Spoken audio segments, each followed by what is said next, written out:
नमस्कार दोस्तों, मैं राज पांडे। आप देख रहे हैं आरसीएन टुडे। आइए जान लेते हैं अभी की बड़ी खबर, लेटेस्ट अपडेट के बारे में। पहली अपडेट नई प्राइमरी शिक्षक भर्ती को लेकर है। नई प्राइमरी शिक्षक भर्ती को लेकर 2 अगस्त 2021 को लखनऊ एससीईआरटी पर धरना प्रदर्शन होने जा रहा है। कई अभ्यर्थियों को आग्रह किया गया है कि आप लोग अपने अपने ज़िले से ज़्यादा संख्या में प्रशिक्षुओं को लेकर आए, लेकिन कुछ ऐसे प्रशिक्षु हैं जो खुद नहीं जा रहे हैं और दूसरों को जाने भी नहीं दे रहे हैं। इसका मतलब है कि वे भी अंधभक्त बन चुके हैं, क्योंकि अंधभक्तों का काम होता है कि आराम से घर पर रोटियां तोड़ें, और जो प्रशिक्षु इलाहाबाद लखनऊ में तैयारी कर रहे हैं उनसे कोई मतलब ना रखें। उनको विश्वास रहता है, इतने अंधभक्ति में चूर हैं कि सरकार नई प्राइमरी शिक्षक भर्ती इसी वर्ष देगी। तो मैं आपसे बताना चाहता हूं, जब तक आप संघर्ष नहीं करेंगे, जब तक आप पटल पर नहीं आएंगे, जब तक आप अपनी मांगें सरकार तक नहीं पहुंचाएंगे, आपका संख्या बल दिखाई नहीं देगा। सरकार को ऐसा नहीं लगेगा कि संख्या बल ज़्यादा है, ज़्यादा से ज़्यादा लोग नई प्राइमरी शिक्षक भर्ती की मांग कर रहे हैं। अगर हम नई प्राइमरी शिक्षक भर्ती नहीं देंगे तो 2022 चुनाव पर इसका बुरा इफेक्ट पड़ेगा। तब तक आपको नई प्राइमरी शिक्षक भर्ती देखने को नहीं मिलेगी। तो आपको सरकार को दिखाना है, आपको सरकार को दिखाना है कि हमारे अंदर जो जुनून है वह ख़त्म नहीं हुआ है। हम नई प्राइमरी शिक्षक भर्ती इसी वर्ष लेकर रहेंगे। अगर आप नई प्राइमरी शिक्षक भर्ती नहीं देंगे तो हमारे परिवार वाले, हमारे रिश्तेदार, कोई भी आपको वोट नहीं देंगे 2022 की विधानसभा चुनाव में। जैसा कि अभ्यर्थियों ने लखनऊ में बोला था इस बात को, अगर नई प्राइमरी शिक्षक भर्ती नहीं आई तो एक भी वोट बीजेपी को नहीं मिलेगा। तो स्पष्ट रूप से कह दिया गया है। और जो प्रशिक्षु आज निकल चुके हैं लखनऊ के लिए, उनके संबंध में जो जानकारी मिली है, जैसा कि मैं एक वीडियो क्लिप दिखाऊंगा, उसमें उन्होंने कुछ महत्वपूर्ण बात की है। उस बात को सुनिए और समझने का प्रयास करिए और लखनऊ ज़्यादा से ज़्यादा संख्या में आइए। तो आइए उस वीडियो क्लिप को देख लेते हैं। भाई साहब हमारे साथ जा रहे हैं, जो ये भाई साहब किसी भी प्रकार से आस्था नहीं रखते हैं, पर इनकी धर्मपत्नी शिक्षक पात्रता की अर्हता रखते हैं। तो इन्होंने कहा भैया हम चलेंगे आपके साथ, वो नहीं जा सकती हैं तो मैं जाऊंगा। तो ऐसे हम लोगों का मनोबल बराबर बढ़ता है। बताइए, साथी बहनें जो हमारी हैं कहती हैं हम नहीं आ सकते हैं, तो वो इसी प्रकार किन्हीं अन्य लोगों को अपने घरों से प्रस्थान करें, लेकिन एससीईआरटी किसी न किसी को भेजें। क्या हम गलत बात कर रहे हैं? जब हमारे भाई साहब आ सकते हैं तो आप लोग क्यों नहीं आ सकते हैं? अपने घरों से माता पिता को लेके आइए, वहां पे एक अलग अंदाज दिखेगा कि हमारे बुजुर्ग माता पिताजी अलग बैठे होंगे, लेकिन वो भी धरने में आवाज दे रहे होंगे शिक्षक भर्ती विज्ञापन जारी करो। हम लोग अपनी अलग आवाज बुलंद कर रहे होंगे। माहौल बनाना है शिक्षक भर्ती के लिए। आज सबको निकलना पड़ेगा साथियों। आज हम देख रहे हैं कि हमारे कुछ साथी ना स्वयं आ रहे हैं, ना दूसरों को आने दे रहे हैं। उनका भी मनोबल डाउन करते हैं। यार साथियों, हम सबकी लड़ाई है, वरना ऐसे ही बराबर अपना 45,000 रुपए का नुकसान कराते रहिए। कोई बात को नहीं समझना चाह रहा है कि हम लोग लगे हुए हैं शिक्षक भर्ती के लिए। उतर के एक साथ आ जाओ मैदान पे, 2-4 दिन की लड़ाई लड़ ली जाए, शिक्षक भर्ती आ जाए, बैठ के पढ़ाई की जाए। आज आप बताइए, 2019 टेट हुआ था, लोगों ने तब भी सोचा था भर्ती आएगी, क्या तब पढ़ाई नहीं की होगी? लेकिन पढ़ाई की, वो आज व्यर्थ पढ़ाई हो गई है। आप आधे से ज्यादा भूल चुके होंगे। इसलिए हमारे साथियों, घरों से निकलिए आप। देखिए बराबर कॉल आ रहे हैं साथियों के निकलने वालों के। तो आप लोग भी देखिए, धीरे धीरे सफर आगे बढ़ता है। आज हम लोग कन्नौज निकल आए हैं और धीरे धीरे ठटिया मंडी पहुंच रहे हैं। अगले 2 घंटे में हम लखनऊ में होंगे। अगर कोई साथी इस रूट का है, उन्नाव या आगरा लखनऊ एक्सप्रेस वे किनारे का, तो कॉल कर दे, गाड़ी में जगह है। हर प्रकार से दिल में जगह है ले चलने वालों के लिए। लेकिन आप लोग निकलना तो चाहें। आखिर वही लोग जो गिने चुने लोग हैं हर बार पहुंचते रहेंगे, तो क्या असर पड़ेगा सरकार के ऊपर? कोई असर नहीं पड़ने वाला भाइयों। अगली खबर सीटेट की परीक्षा को लेकर है। सीटेट की परीक्षा पहले ऑफलाइन मोड से होती थी, अब ऑनलाइन मोड से परीक्षा कराने का फैसला लिया गया है। आखिरकार ऑफलाइन को हटाकर ऑनलाइन मोड क्यों किया गया, सभी के जहन में एक सवाल है। तो मैं आपसे बताना चाहता हूं कि सीबीएसई ने कहा है कि ऑनलाइन मोड में परीक्षा आयोजित करने से भविष्य में बनने वाले शिक्षकों को कंप्यूटर की सीखने और उसकी पढ़ाई करने की प्रेरणा मिलने की संभावना है। इसके साथ ही प्रश्न पत्र और ओएमआर सीट की छपाई के कारण कागज की बर्बादी को भी रोका जा सकता है, जिसके कारण ऑनलाइन मोड से परीक्षा कराने का फैसला लिया गया है। अब एक जहन में आपके और सवाल होगा कि नोटिफिकेशन कब तक आएगा। तो देखिए, परीक्षा दिसंबर माह में भी हो पाने की संभावनाएं कम है। जो मुझे जानकारी है, क्योंकि मैं जानकारी कलेक्ट करने के बाद आप तक पहुंचाता हूं, मैं समाचार पत्रों पर ज़्यादा विश्वास नहीं करता हूं। अब आपके जहन में सवाल होगा कि आप समाचार पत्र की कटिंग दिखाते हैं, वेबसाइट की कटिंग दिखाते हैं, तब भी आप कहते हैं कि समाचार पत्र पर विश्वास नहीं करता हूं, तो आखिरकार आप दिखाते क्यों हैं? तो मैं आपसे बता दूं, कई चैनलों के माध्यम से पेपर की कटिंग दिखाई जाती है, समाचार पत्रों की कटिंग दिखाई जाती है, वेबसाइट की कटिंग दिखाई जाती है, और जो वेबसाइट पर आता है, जो समाचार पत्रों में आता है, उसमें से 70% बातें इस समय झूठी निकल रही हैं, आपको मालूम होगा।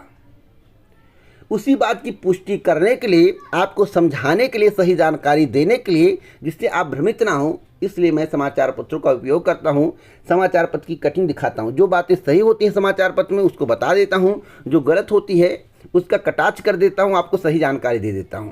तो समाचार पत्रों में वेबसाइट के माध्यम से बताया गया, नोटिस के माध्यम से बताया गया कि दिसंबर या जनवरी माह में सीटेट की परीक्षा आयोजित की जाएगी। तो मैं आपसे बता दूं, दिसंबर माह में बहुत सारी परीक्षाएं लगी हुई हैं, जिसके कारण सीटेट की परीक्षा दिसंबर माह पे हो पाने की संभावना कम है। दिसंबर माह में सीटेट की परीक्षा नहीं हो पाएगी। हाँ, सीटेट की परीक्षा जनवरी 2022 में कंडक्ट कराई जाएगी, इसकी संभावनाएं प्रबल हैं, जो मुझे जानकारी मिली है।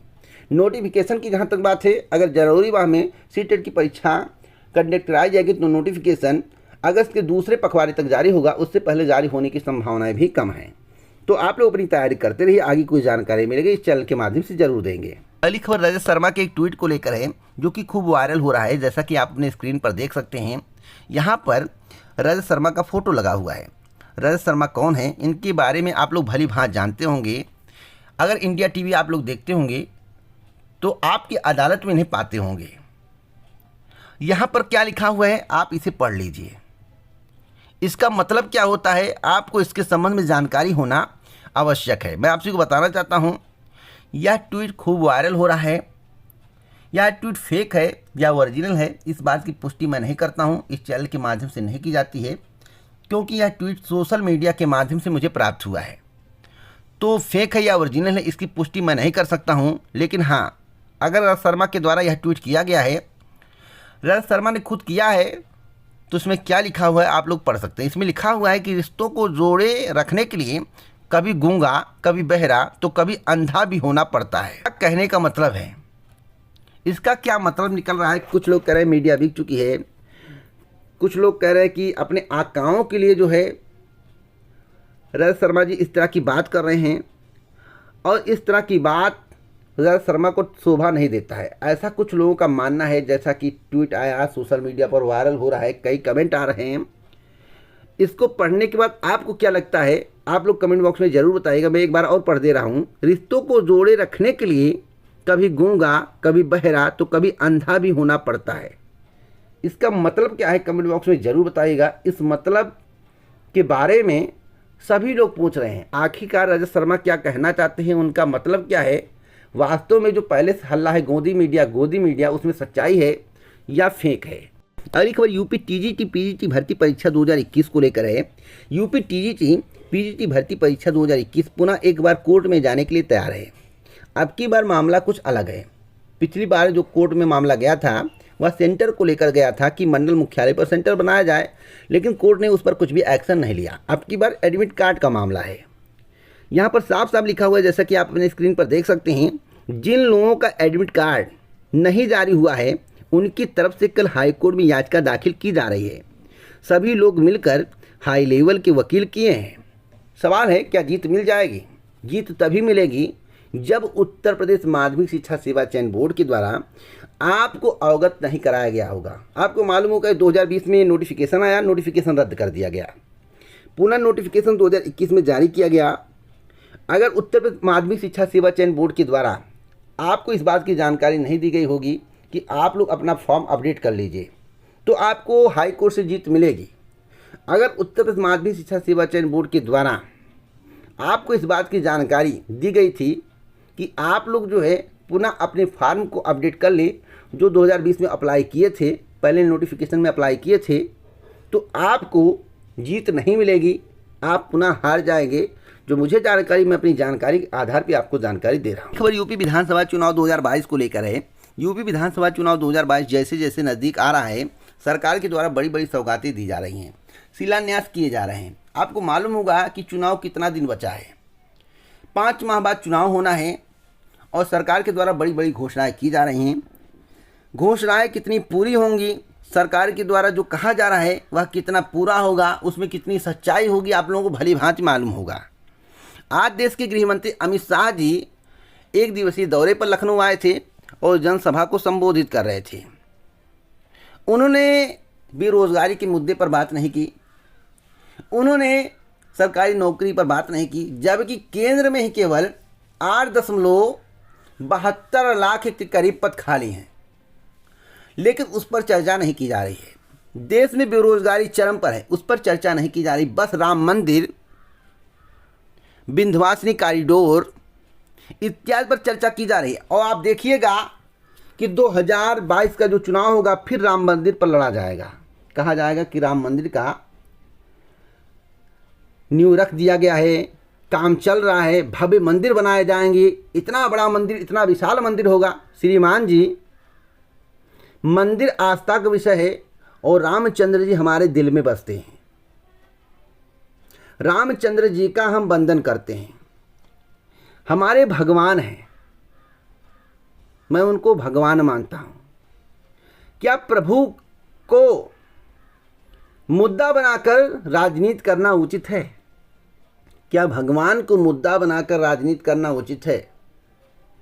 क्या भगवान की बजाय बेरोजगारी पर बात की जाए, सरकारी नौकरी पर बात की जाए, रोजगार किस प्रकार से दिया जाए उस पर बात की जाए, स्वास्थ्य व्यवस्थाएं कैसे सुदृढ़ की जाए उस पर बात की जाए, कोरोना की महामारी के दौरान जिस तरह की स्थिति थी आप लोगों को मालूम होगा उस पर बात की जाए, शिक्षा व्यवस्था पर बात की जाए, क्या राम मंदिर पर बात करना उचित है? मेरा आप लोगों से एक सवाल है, जितने भी लोग इस वीडियो को देख रहे हैं कृपया कर कमेंट बॉक्स में बताइएगा। और बीजेपी के पास कोई मुद्दा नहीं होता राम मंदिर के अलावा, केवल जाति धर्म को बांटकर, जाति धर्म का नाम लेकर राजनीति करना उचित नहीं है। कोई भी पार्टी हो, चाहे एसपी हो, चाहे बीएसपी हो, चाहे कांग्रेस हो या बीजेपी हो, अगर किसी के द्वारा जाति धर्म की बात की जाती है तो आप उसकी घोर निंदा करिए, मैं भी निंदा करता हूँ। हमेशा बेरोजगारी पर बात होनी चाहिए, सरकारी नौकरी पर बात होनी चाहिए, स्वास्थ्य व्यवस्था पर बात होनी चाहिए, अर्थव्यवस्था पर बात होनी चाहिए, किसानों की बात होनी चाहिए, इत्यादि मुद्दे पर बात होनी चाहिए, शिक्षा पर बात होनी चाहिए। लेकिन राम मंदिर पर जाति धर्म पर बात नहीं होनी चाहिए। आप राम मंदिर बनवा रहे हैं, आप पुण्य का काम कर रहे हैं। अब 2014 से लेकर अब तक डफली पीट रहे हैं, 2024 तक डफली पीटेंगे, ये कौन सी बात हुई?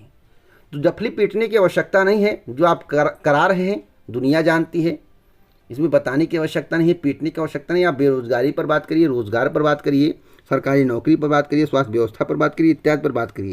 कई लोगों ने लाठियां खाई, गोलियां खाई, कई पीढ़ियों तक संघर्ष 550 साल से चालू रहा कि अयोध्या में रामलल्ला का मंदिर कब बनेगा, कब बनेगा, कब बनेगा।